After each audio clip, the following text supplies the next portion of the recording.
Gusto ko lang i-share yung thoughts ko habang may live art ako sa background.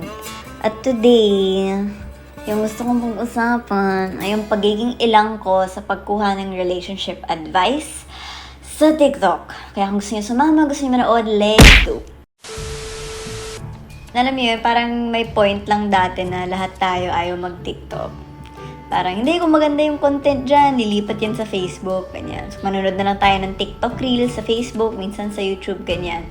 Bigla na lang nangyari yung pandemic. At ngayon, bago matulog, gusto mo na magpaantok. Boom! 3 hours ka na nagti-TikTok, wala na sira na buhay mo. Ganun na kalalim yung relationship natin sa TikTok. Sobrang dami ng content. Meron na mga magaling magluto, mag-games, may mga book review, mga art, magaling mag-drawing, comedy.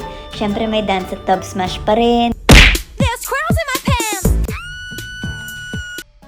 Hindi mawawala yun. Pero, meron na rin isang tonelada ng mga story time na merong moral of the story na may kasamang advice.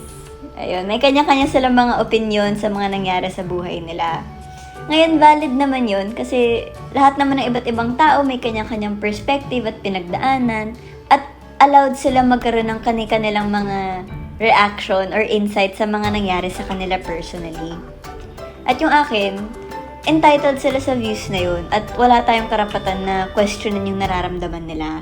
Okay, so nasabi ko yung disclaimer lang, respect everyone, individuals, ayon. Amen. Pero, kung hindi ka agree sa advice niya, sa story time niya, kasi may sarili kang personal story na saliwa dun sa advice niya, syempre magsistitch ka. Tapos ngayon, magkakaroon tayo ng isang endless na diskusyon na syempre yung mga tao, depending din sa mga personal nila na opinion, meron silang papanigan ngayon. Or baka meron na silang gustong sagot, tapos dahil sa confirmation bias, kakampihan nila yung content creator na mini-mirror lang kung ano yung gusto na nilang isipin o sabihin. Lahat naman ng SOCMED site, may comment function, may like function, may mga depressed na tao, na aesthetic. Pero, sa lahat ng SOCMED site na natry ko, ang pinakamabilis kumapit at gumana na algorithm ay yung sa TikTok. Ngayon, yung algorithm, yun yung nagpipick up kung anong content yung nagpapatigil sa pagsuscroll nyo. Para tumagal ka sa app, pag nalaman ng algorithm na mahilig ka sa ganong content, puro ganun na makikita mo. So yung mga nagre-reklamo kunwari dyan, kung bakit nahaluan ng maraming naka-bathing suit na sumasayaw yung TikTok FYP nyo, wag na po tayong maglokohan. Minsan ganito yung kwento, magsisimula ka sa cute baby content. Tapos may patatawid ka sa cute mag-asawa content. Biglang boom! Cheating scandal ng sikat na celeb couples. Tatawid ka na sa Andrew Tate reaction content na mariri-affirm yung mga fears mo, yung mga takot mo na na-ignite nung nagmarites ka dun sa cheating scandal ng sikat na celeb couple na probably mahalo na yun sa algorithm mo. So yung nagiging problema dyan, nagbabranch out siya palalim ng palalim sa mga topic at di mo namamalayan, nandun ka na pala dinadala ng algorithm mo. Tapos, kapag puro yun na lang yung nakikita mo, mariri-affirm siya sa brain mo na yun yung totoo.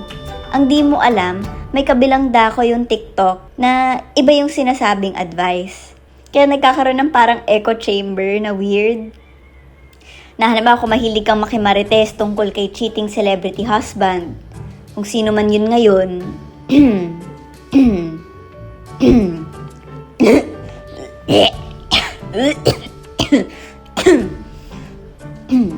puro yun na nga ang mapapanood mo at lalalim ng lalalim ang emotional investment mo.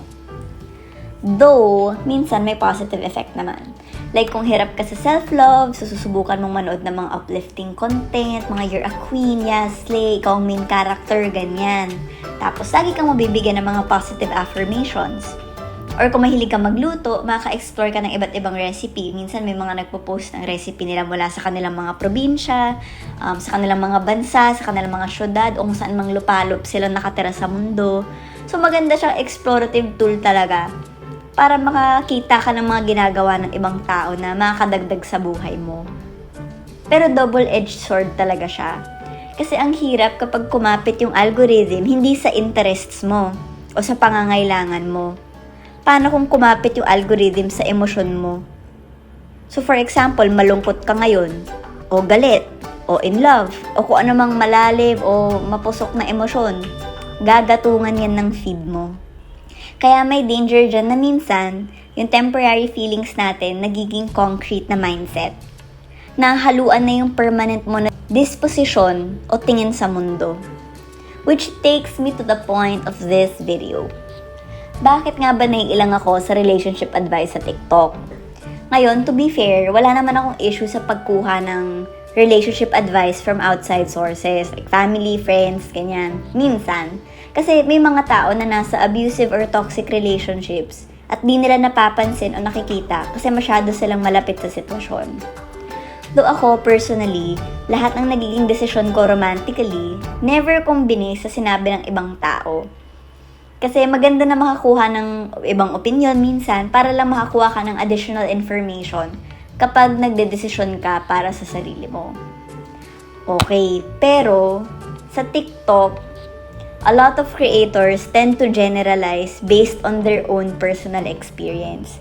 Ngayon, to be honest, nag-agree naman ako sa common sentiment na people should always strive to love themselves, so self-love era, ganyan, let's get it. Be very honest with their partners, communicative era, yes.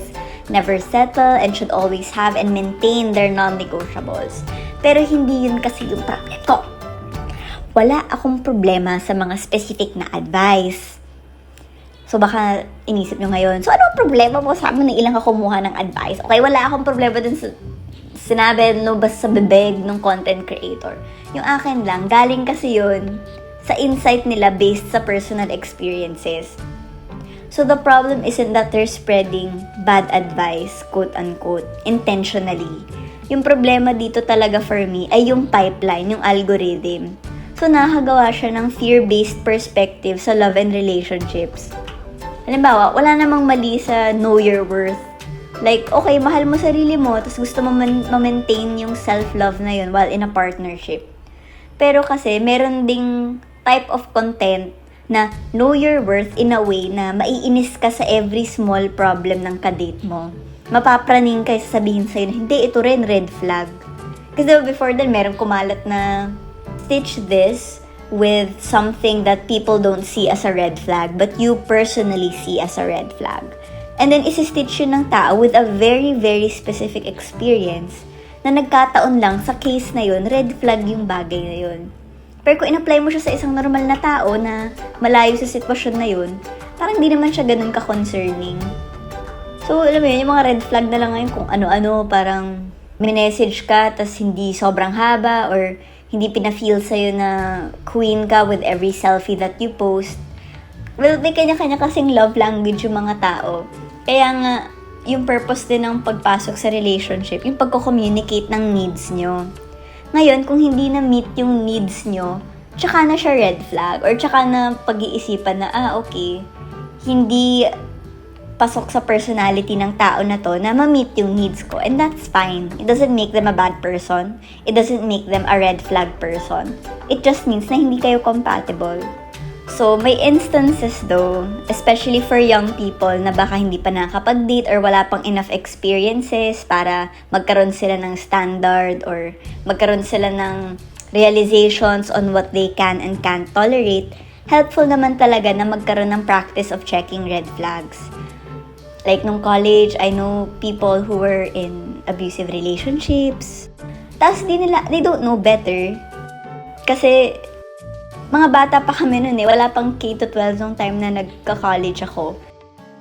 So, essentially, mga teenagers kami.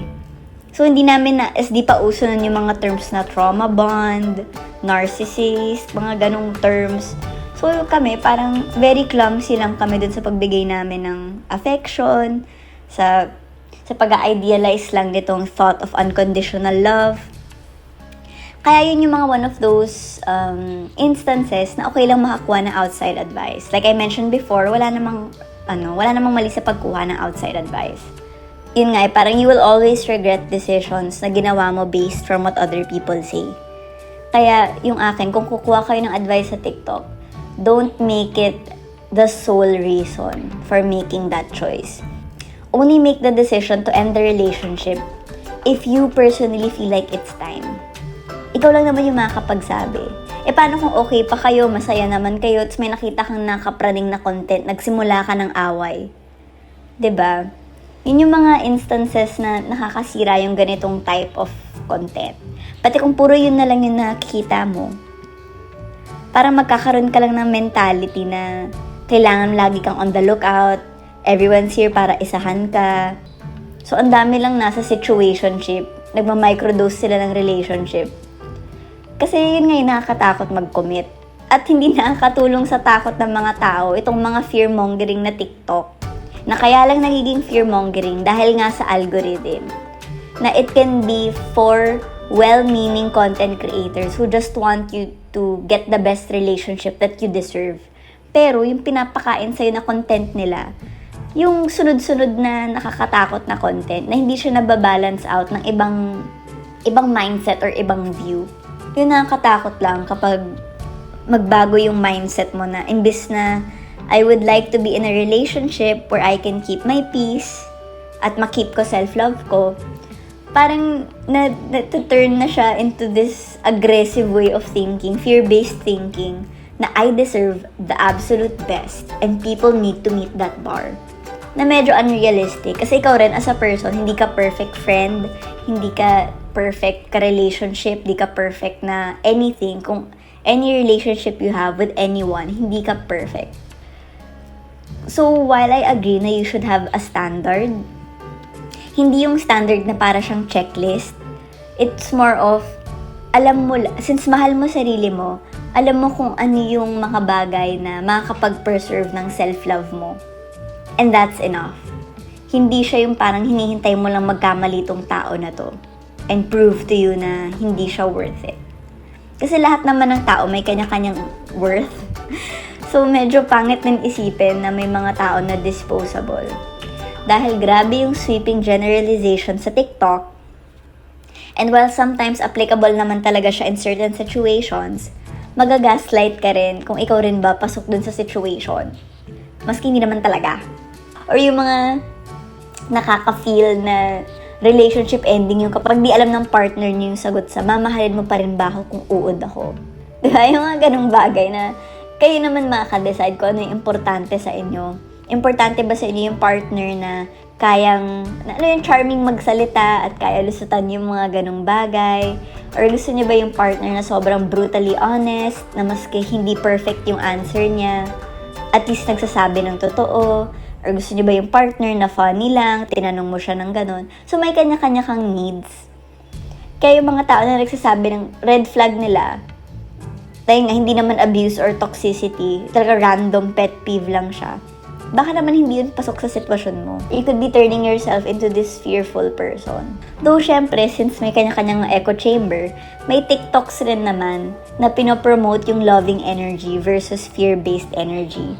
Pero minsan, nawawala siya sa dagat ng content. At kung natsyempohan ka ng 2 o 3 na videos na tinatakot ka sa relationships, baka tumuloy-tuloy ka na sa pipeline. Lalo na kung hindi ka conscious, scroll ka lang ng scroll, baka hindi ka na makaalis sa energy na yon. So, ang point ko lang talaga, I guess, bantayan nyo ng maigi yung algorithm nyo, guys.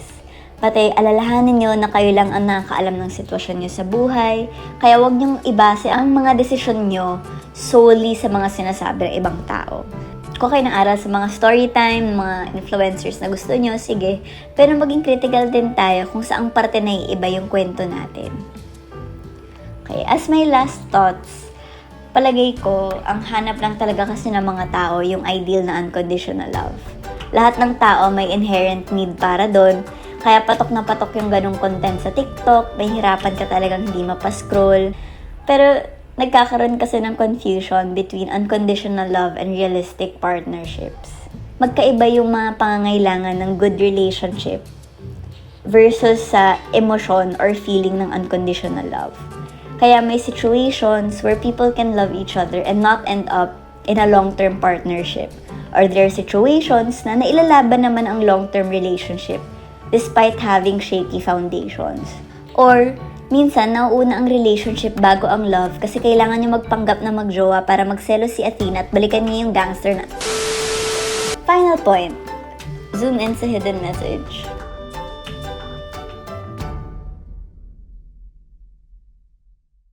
So, yun na naman ang masasabi ko today. Kung andito pa rin kayo, thanks so much. Kung may sarili kayong mga opinion, feel free na iwan sa comment section. And, as always, thanks for watching.